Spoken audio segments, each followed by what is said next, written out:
Olá, queridos, a paz do Senhor Jesus. Deus abençoe grandemente e poderosamente a vida de cada um dos seus filhos. Nós louvamos a Deus por esse momento de estarmos na sua presença. Quero louvar a Deus por essa oportunidade e dizer a você o quanto que Deus ele tem sido maravilhoso para com seus filhos. E Ele tem demonstrado o seu maravilhoso amor para com cada um dos seus filhos e demonstrado isso na criação, demonstrado isso na vida particular de cada um. E o nosso Deus ele tem demonstrado isso nas Escrituras, que Ele é amor e que o nosso Deus ele faz e Ele trabalha em benefício desse homem. E uma das características que eu quero mostrar aqui é que Deus ele é amor. Isaías 60 e verso 20, Miqueias 7 verso 8 também mostra isso. E é importante que a palavra de Deus diz: e aquele que não ama não conhece a Deus, pois Deus é amor. 1 João capítulo 4, versículo 8. João está falando exatamente do amor de Deus. E João ele deixa uma palavra importante, que ele diz que aquele que não ama, ele não conhece o amor. Ou seja, o que João está dizendo é que aquele que não ama o seu irmão, aquele que não expressa nenhuma reação ou virtude relacionada ao amor, João está dizendo, ele não conheceu a Deus. Porque o que João está mostrando é que a maior expressão de amor foi o nosso Deus quem demonstrou isso. Foi o nosso Deus que fez.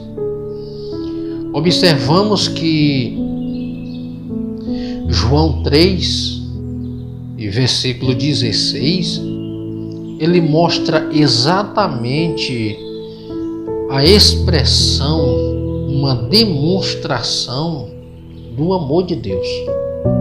João diz que Deus ele amou o mundo de tal maneira que ele deu o seu Filho unigênito para todo aquele que nele crê não pereça, mas tenha vida eterna. É por isso que João diz que aquele que diz que não ama, ele não conheceu o amor de Deus. Porque o amor de Deus, ele mesmo demonstra isso em benefício e em favor desse homem. E a prova disso é que ele diz: o que levou Deus, Pai, a enviar seu único Filho para salvar o mundo foi o amor. Ou seja, o que levou Deus a entregar o seu único Filho? O que levou Deus a entregar o seu único Filho foi um ato, foi uma expressão de amor.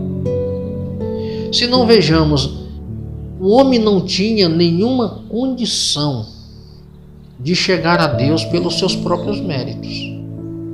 Paulo, escrevendo aos Romanos no capítulo 3 e no versículo 23, Paulo diz assim: porque todos pecaram e destituídos estávamos da glória.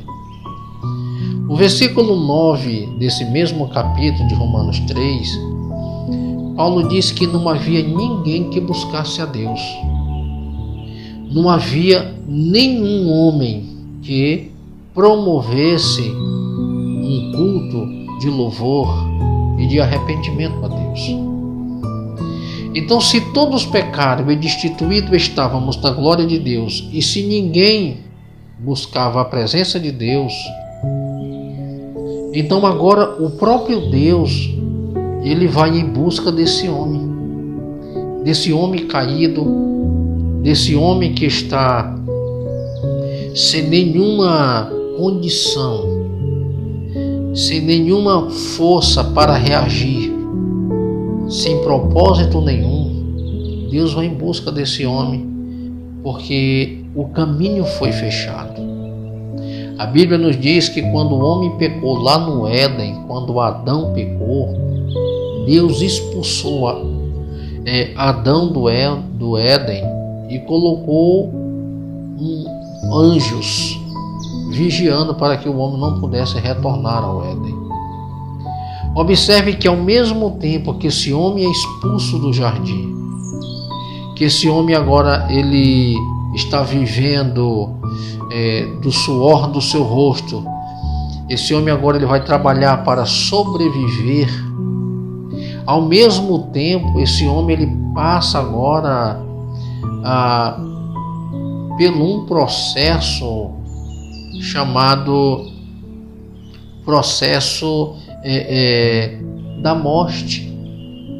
Porque a Bíblia diz que depois da queda, a morte passou a reinar sobre todo o homem. Então esse homem ele será desgastado pelo tempo. Agora com a queda do homem veio o pecado, veio as doenças, a fadiga, dores, artrite, artrose, reumatismo e todo tipo de doença que assola a humanidade hoje é consequência do pecado. E observe que Deus ele não abandonou o homem pela situação que o homem estava. Ele projetou com esse homem também a salvação. E agora nós observamos Jesus executando esse projeto. E observe que o amor de Deus ele é tão grande em benefício desse homem, que para salvar o homem que estava caído nos seus delitos e pecados, o Senhor Deus enviou o justo, sem pecado nenhum. Agora Jesus ele veio e ele é a expressão máxima do amor de Deus, da misericórdia de Deus, da graça de Deus. É por isso que João, no capítulo 3, no versículo 16, que eu li agora há pouco, ele diz exatamente: Deus amou o mundo de tal maneira. Deus amou esse homem caído de tal maneira que ele deu o seu filho unigênito. Ele deu o seu único filho, para todo aquele que nele crê não venha perecer. Observe que o propósito de Deus em resgatar esse homem é para que esse homem não pereça sem Deus, para que esse homem não venha ir para um lugar de tormento sem Deus.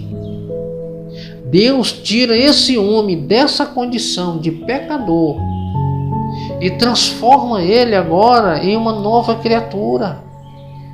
É por isso que Paulo, escrevendo aos Coríntios, no capítulo 4 e no versículo 17, ele diz: quem está em Cristo é nova criatura, as coisas velhas se passaram e eis que tudo se fez novo. É por isso que o Senhor Jesus, ele diz lá em João, capítulo 3, falando para Nicodemos que era-lhes necessário o homem para ver o reino de Deus, era necessário nascer de novo. Observe que há uma série de advertência de Deus e propósito pelo qual ele vem a inserir esse homem, para que esse homem possa ter acesso a Deus. Para entrar no reino de Deus é necessário nascer de novo. O homem agora, uma vez aceitando a Jesus, ele passa a desfrutar de algo maravilhoso e especial de Deus. E qual é a prova de tudo isso? É o amor de Deus. Deus amou-nos de tal maneira que ele deu o seu Filho unigênito, para que nós tenhamos condição de servir ao nosso Deus. Então Deus ele deu prova do seu amor. Ele diz: ele não precisava provar a ninguém que o amor, porém, ele fez isso conforme Romanos capítulo 5, verso 8, Mas Deus prova o seu próprio amor para conosco pelo fato de termos Cristo morrido por nós, sendo nós ainda pecadores. Ou seja, Deus ele provou o seu maravilhoso amor, o seu grande amor para conosco, sendo nós ainda pecadores. Na condição em que estávamos, Deus ele prova o seu amor para conosco. Na condição que estava, vivendo em uma vida de pecado, ele prova o seu amor para conosco. E ele nos resgata, ele nos salva. Ele nos dá gratuitamente a salvação. É por isso que Paulo diz que ele demonstra o seu grande amor. Deus ele deu prova disso. É como se Deus estivesse dizendo: você não tem condição nenhuma de se salvar por você mesmo. E eu vou provar o meu amor para com você, que eu vou te resgatar. Na condição que você está, eu vou te resgatar de onde você estiver. Seja no vício, seja nas drogas, seja em qualquer tipo de situação que você está, que você não tem força, que você não tem condições nenhuma de sair dessa sozinho. Eu vou te resgatar. E a Bíblia diz que aquele que mentia não mente mais. Que aquele que roubava, ele não rouba mais. Porque ele estava em uma condição deplorável que a própria comunidade, a própria sociedade, ela rejeitava o homem. E na condição que este homem está, o Senhor o amou e o Senhor resgatou. Querido, que Deus ele possa abençoar a sua vida, que ele possa te dar graça e que você possa reconhecer a grandiosidade do amor, da bondade e da misericórdia de Deus. Que você possa fazer uma reflexão da sua vida e saber que Deus ele te ama. Ele provou o seu grande amor para conosco quando ainda éramos pecadores. Quando nós vivíamos nessa prática, na condição que estava, ele nos resgatou. Que Deus te abençoe e que o nosso Deus ele possa te dar muita graça e que você possa refletir nessa palavra. E eu quero fazer um convite para você, que aonde você estiver, você possa colocar a mão no seu coração e você possa fazer uma oração a Deus. Senhor Deus, eu quero ser diferente. Até hoje eu vivi de uma forma que causa repulsa nas pessoas. Eu não tenho força de sair sozinho, mas que o Senhor possa me fortalecer. Que o Senhor me ajude. Que o Senhor perdoa os meus pecados e faça de mim uma nova pessoa, uma nova criatura. Que eu venha a ser uma pessoa honrada, respeitada. Que a credibilidade que se foi por causa das minhas atitudes adversas, que hoje possa ser um novo homem, possa ser uma nova pessoa, uma nova mulher, se é uma mulher que está nos assistindo, uma nova mulher, uma nova perspectiva, conquistar o respeito dos filhos, do esposo, o esposo conquistar o respeito da esposa, o respeito dos amigos, ser uma pessoa diferente. Faça essa oração, coloque a mão no seu coração e ore e peça a Deus para que você seja a pessoa que o seu companheiro, a sua companheira, que o seu pai, a sua mãe deseja que você seja uma pessoa do bem, que inspire confiança e que olhe para a frente com novas perspectivas de vida. O amor de Deus faz isso na vida do homem, ele transforma. Paulo diz que outrora nós habitávamos no reino das trevas e Cristo Jesus nos transportou do reino das trevas para o reino do Filho do seu amor. O Senhor Jesus, Ele está sempre com as mãos estendidas em busca de um coração arrependido. Que Deus te abençoe e te dê muita graça, em nome de Jesus.